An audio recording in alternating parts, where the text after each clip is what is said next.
उस वक्त भी मैंने अर्ज किया था और आज भी अर्ज करता हूं कि ये मुसलमान के लिए कोई बायस फख्र नहीं है। इसमें हमारे लिए कोई फख्र नहीं कि हम अदल से काम लेते हैं, इंसाफ से काम लेते हैं।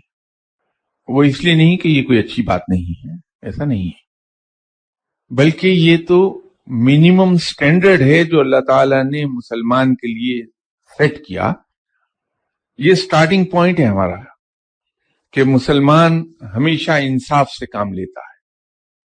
अगर वो इंसाफ से काम न ले बल्कि इसार से काम ले, वो है कि कुर्बानी से काम ले, दूसरों के लिए कुर्बानी करे, अपने हकूक की, अपनी जरूरियात की, वो उसके लिए यकीन बेबहा अजर ले आएगी रब ताला से।